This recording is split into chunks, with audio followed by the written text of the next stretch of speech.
Give me a sense of who your dad is at the time before he's been nominated by President Reagan.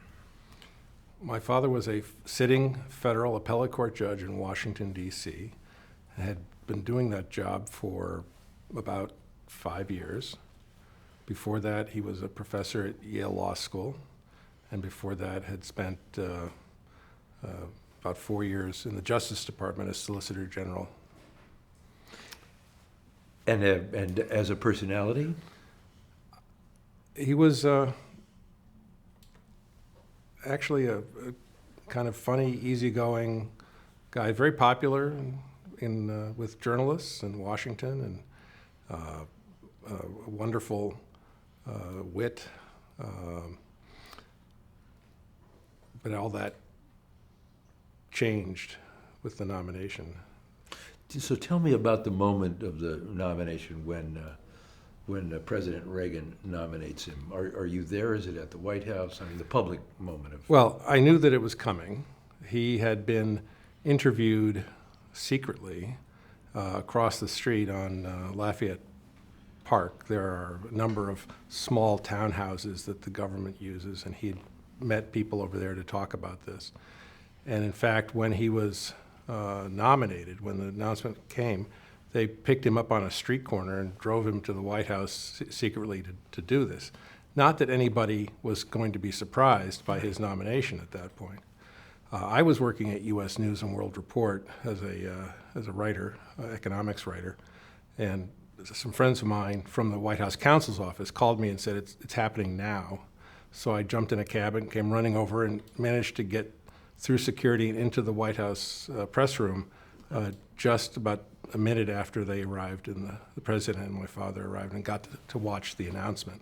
Why all the secrecy? I mean, Robert Bork was a very well-known figure at the launch pad for the Supreme Court, which is the appeals court. That's probably all PR. They want to, make their announcement. They don't want to have the press controlling the announcement. So they wanted to do it on their terms. What was it like to watch your dad get picked and have the President of the United States make that announcement? It's very exciting. It was wonderful. I was very proud of him. It was kind of moving to see that. In what way? Well, my father had been a highly regarded, well-known law professor. He had been through the Nixon fiasco, and I thought had behaved and acted very honorably and through that, but had taken a beating in the press then over the Saturday Night Massacre.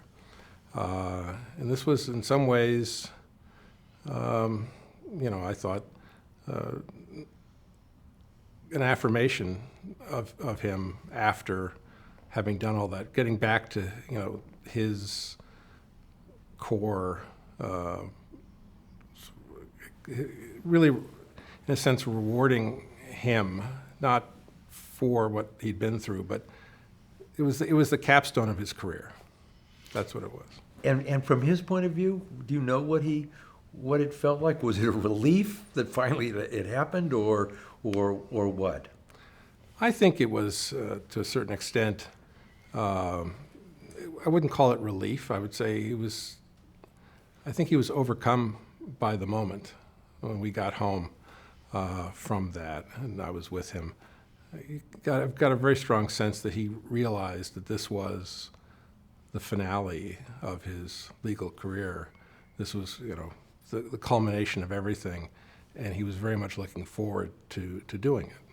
Tell me now, Mr. Bork, what was the environment for advise and consent really prior to, I understand there had been Carswell and Hainsworth and a few other things during the Nixon administration, but generally speaking, the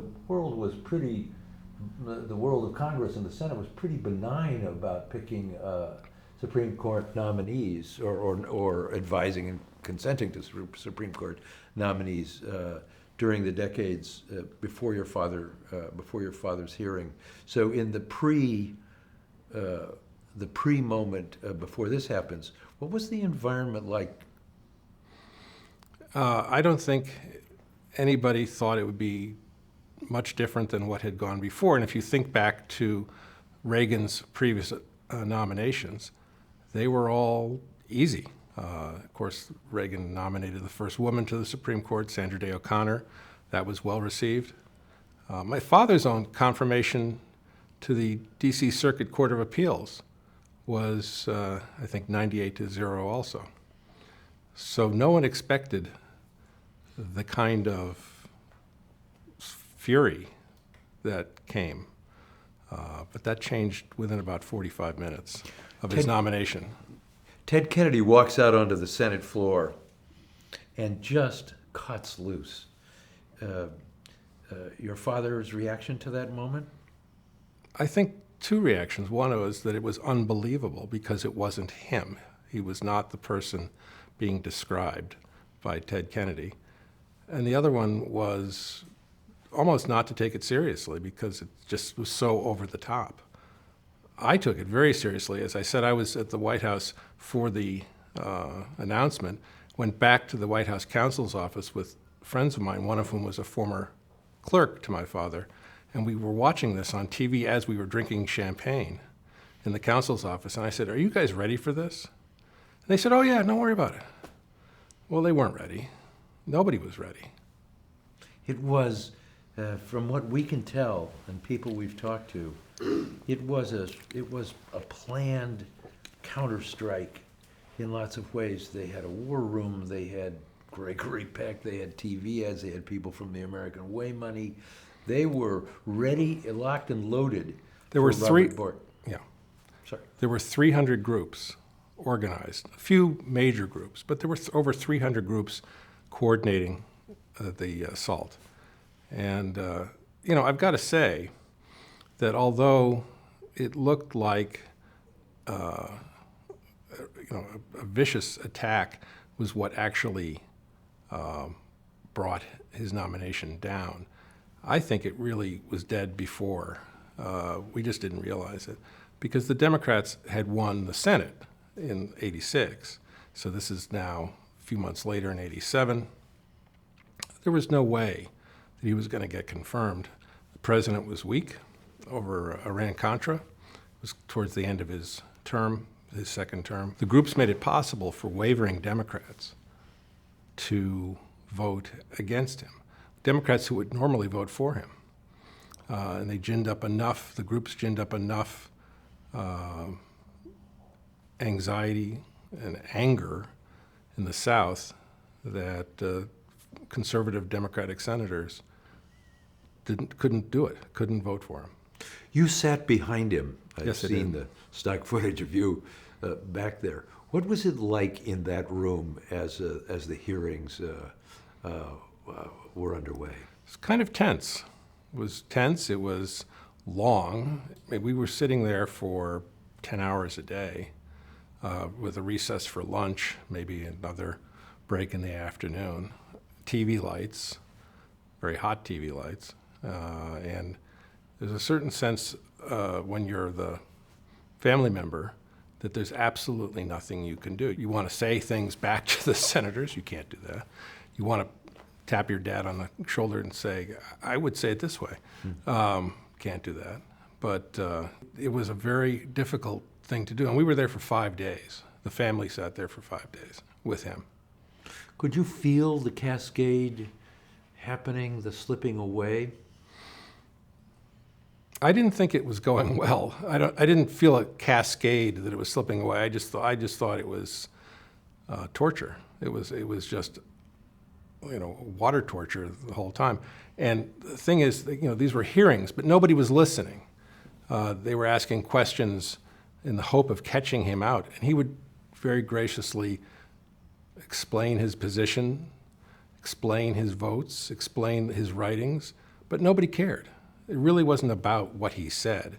It was about, I think, building a consensus among, the Democrats, and as it turned out, one Republican or two, so that they could win. But he was never going to get out of committee. The Joe Biden and the Democrats controlled the committee. That was a foregone conclusion. He would never get out of committee. So we spent a lot of time thinking that we could win. We spent a lot of time thinking, and we had our own war room for the hearings. And there were people there looking through his writings, looking for responses, feeding information to Republican senators so that they could ask questions. But it was all for naught. It was done. It was the cake was baked back on Election Day in 1986. Let me ask you something. Why? Why what? Why him? Why then? Why that moment? What were they doing? What was really going on with them? How big were the stakes how high were the stakes for them? The stakes were enormous for the Democrats.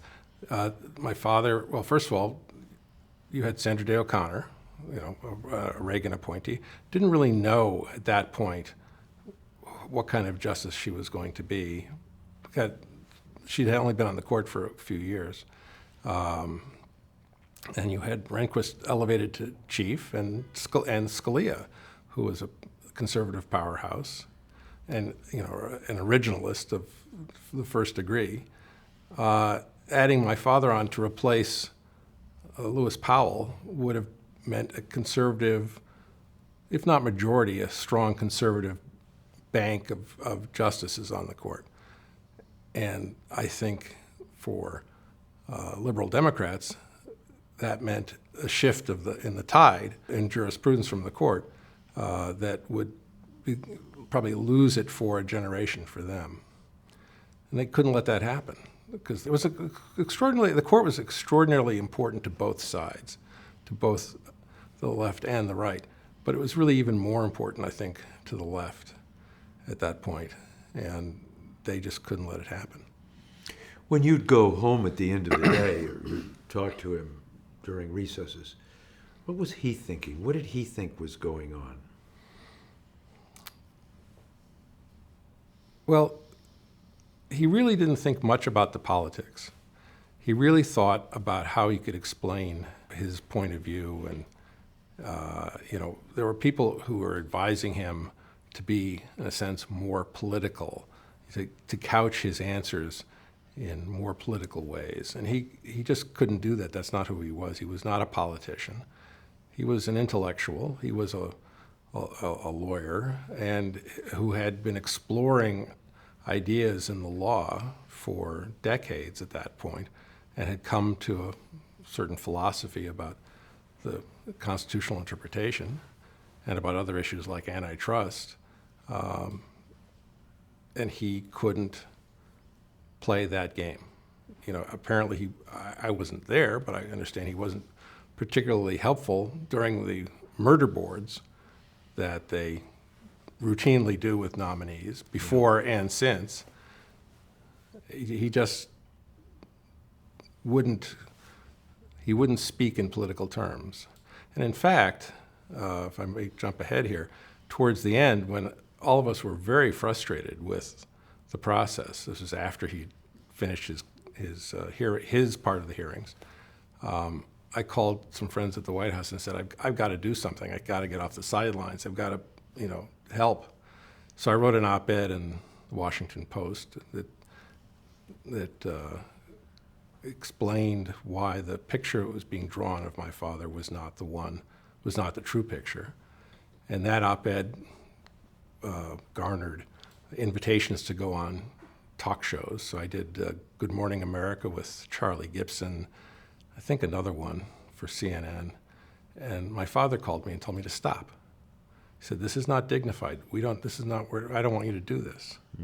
And I told him, "We've got to do something." He said, "But I don't want to do this. I don't want to play that game." Was there a moment, other than the Leahy moment, the questioning about money from Leahy, finances from Leahy, are there other ones that just you remember thinking that these are especially galling to him? Every day and multiple times. The one a lot of people roll out for us is the intellectual feast answer. Yeah. What do you think about that? I think anybody who thought, look, as a soundbite, it played right into the other side's hands. But if you watch the full exchange, what he said after that, immediately after that, you see an entirely different context to that quote. But everybody cringed when he said it because we knew how it would be used against him. Not that what he said was wrong, but how it would be used. And that's how things have changed in Washington, which is you have to be so careful looking just, in the news today, the way video is chopped up and cut, and one person's comment is benign in its totality, but as a snippet, it's damning. That's what happened to him. It was unfortunate. Meanwhile, he's cooking his own goose. I don't think he cooked his own goose. I think the goose was cooked before he was nominated. It almost didn't matter who it was going to be. The Senate had been won by the Democrats in '86. It was game, set, and match no matter who was nominated. He just provided a very target-rich environment for them. Let's talk about Leahy and Leahy's question. How angry was your father at that question? He almost couldn't speak. My father almost could not speak when Leahy asked him the question about why he had been earning outside money from his law school salary in the years in the late 70s and 1980. And the sad thing was Leahy knew why. He pretended that he didn't know why, but I don't know why Senator Leahy thought that was something that was so tantalizing for him to use, because it was cruel and heartless. What was the real answer? The real answer is that my mother had been diagnosed with cancer, and it had a number of operations, and her medical care was extraordinarily expensive. And on a Yale Law School professor's salary, it was more expensive than he could afford. So he was consulting to corporations on legal issues in order to pay the medical bills. And my father found the question to be designed to hurt him, not to elicit any useful information. Why couldn't he just slam dunk Leahy? It's not who he is. Not who he was. He was not going to engage in ad hominem with him. When did he know he was done?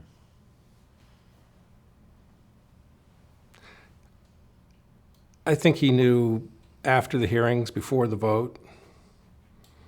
There was a lot of pressure to withdraw.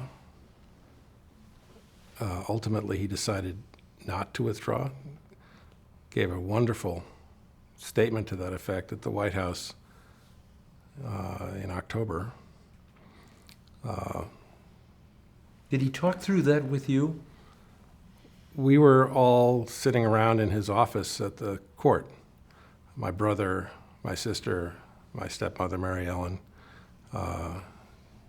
Judge Randolph, then a private attorney and a very close friend.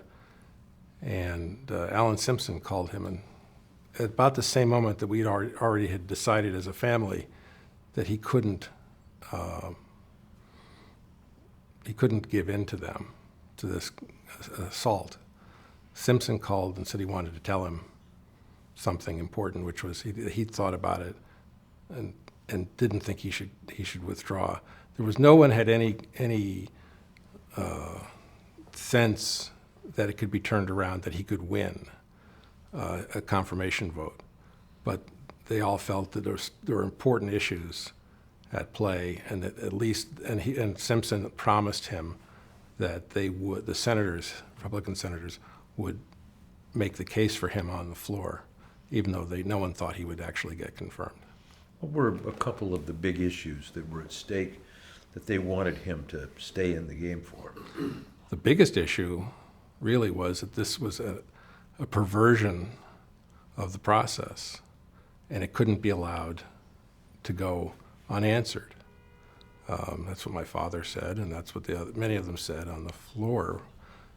Danforth, I think, commented on the floor, Senator Danforth commented that what was happening was embarrassing for the body, and that, this was not how they should treat a nominee for the Supreme Court. I think nobody cared at that point on the other side. Certainly, he lost several Republican votes as well. It was all politics. One of the people who stands up in the Senate, who will have a role in this process over the decades, is Mitch McConnell. We found some stock footage of him as a young, dark-haired man standing up, and he basically wags his finger at the Democrats and, in effect, threatens them and says, you've crossed a line here. This is never going to be quite the same. And in the future, sometime in the future, you're going to rue this day. I'm not quoting him directly, but that's essentially what he says. In our film, Mitch's rise and roll will be part of the aftermath of what happened to your father. I think you've said it was a watershed moment before. How is it? Some people have called it the original sin moment. What do you call it? I call it the day that everything changed in Supreme Court nominations in politics. It's the day that I think, the Supreme Court was and always has been, to some extent, political. That's the day that my father's nomination was defeated, was the day that it was irrevocably changed. And the Supreme Court as a political football, as a political institution, that cake was baked on that day. How did he feel about the verb borked? He thought it was funny. And he used to frequently joke, speaking to audiences and others, that it was a form of immortality. I suppose there are other better forms of immortality than that one, but it was funny. What did you think? I think it's amusing, but it's. I think he's going to be remembered less as a verb and more as a lawyer and professor and intellectual and a founding member of a group or a philosophy of judging that I hope is going to continue for decades to come. He plays a central role in the creation of the Federalist Society. He's one of the first advisors at Yale. Scalia's at Chicago. Right. When Ted Olson, who's going to come in here soon, speaks at the very first sort of symposium of the Federalist Society at Yale in '81. Talk to me a little bit, to the extent that you know about things, and how much Judge Bork actually, what the idea was, what he cared about it. We all know of the success, but back at its early days, what was the Federalist Society, and why was he so interested in it? The Federalist Society was a response by students at Yale and Chicago, principally at first, to the left-wing faculty and teachings of the law schools that they were in. And my father used to joke that when he was at Yale Law School, he was one of two conservative professors, and that his colleagues thought that was too many. So the Federalist Society was really a student-driven response to that, but they went looking for, faculty support, and they found my father, and he was instrumental at the beginning in doing that, along with the other conservative at Yale Law School, Ralph Winter, who's now a judge on the Second Circuit. And how important was that, the creation of that? And what, You know, it could have started out as kind of just a response and petered out when those students went on to, graduated from law school. But it really found root and it turned into something quite remarkable. It has been, I think, fundamental in building slowly over time into an organization that has changed the face of the courts in this country and of practice of law. it mattered to him as he watched the growth? I mean, the growth between when he, and by the way, some people we talk to say when his nomination doesn't pass, it energizes this movement that could have just been sort of students, and as you say, maybe even only one class or two of students. It energized a whole movement, so that I think the numbers are astonishing, going from 2 or 3 campuses to suddenly 100 campuses and all of that. Yeah, it did. It was a rallying cry that allowed them to build the organization. Even today now, almost 40 years later, amazed how many people come up to me and tell me what that event meant to them.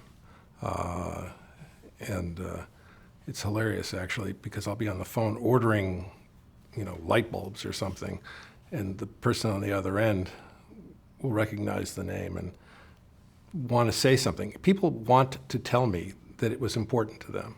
And I don't go looking for it, but they want to tell me. What was important to them? They thought it was that he was treated horribly, that he was treated unfairly and dishonestly in that process. And some of these people didn't even see it. They're too young, but they've heard about it. Many were there. It really is something that I think has made its mark at the time in the minds of a lot of people, and has grown over time. So when you look back on the arc of Bork to Thomas to the Merrick Garland moment, for the McConnell moment where he says, we're going to wait, to Kavanaugh, how has the landscape changed since the days when you were sitting behind your father in that room?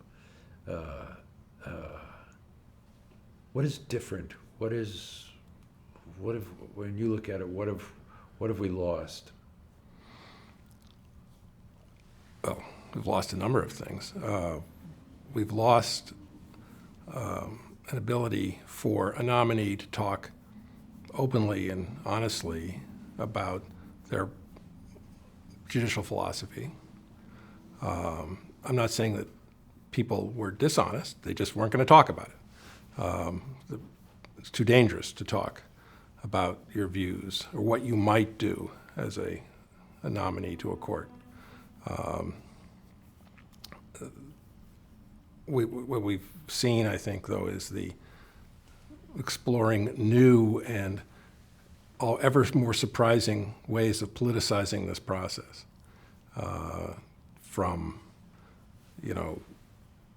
Much of my father's confirmation hearings was about his views. Justice Kavanaugh's confirmation hearings had nothing to do with his views. It was just, as he said, the process went from advise and consent to search and destroy. And that's where we are now. I wonder who would take on, allow themselves to be nominated in the future, because it can't get any better. Was he happy before his death, what year did he pass? 6 years ago. 6 years ago. So the Federalist Society was a potent force by then, tens of thousands of lawyers. Was he happy to see that? Was he comforted in some way that he had contributed to because if you look at a single thing that really seems to matter in terms of a change in the direction that he wanted to have happen, it seems like they are the manifestation of that. Certainly with what happened with Trump and the list and and Trump's own election, which we've had people come in the room and say completely attributable to the fact that he had that list of conservatives that was handed to him by Leo and others, and McGahn at Jones Day in March of 2016. Would your father have? Did he take some pride in the power and sweep of the Federalist Society? The Federalist Society, I think, was one of the things about the law in this country that he felt most proud to have contributed to, and I think they have embraced him and his legacy, equally strongly. Yeah. It's an amazing thing as you look at groups that can grow and how actually fast they've become forceful and potent. It must be, if I were him, I would sit there and say, well, maybe I wasn't on the court, but in a way, there's a lifetime of change that's it is, they say he wasn't on the court. It reminds me, he really was, I think all things being equal, he would have preferred to have been confirmed. But as I often said to him, and he acknowledged himself, it really did give him the freedom to write about his views and his ideas. Had 2 best-selling books and several others out of this. I think more people, if he'd been confirmed, fewer people would have known who he was and what his ideas were about jurisprudence than do now. So he had an enormous influence after the fact. And perhaps those who defeated him will wonder, I shouldn't say that, they'll never wonder whether that was the right outcome, but they really did set him up to continue educating lawyers and the public about what the law should be. And activated an entire group of young lawyers to aspire to the change that he I think you're right. encouraged. I think you're right.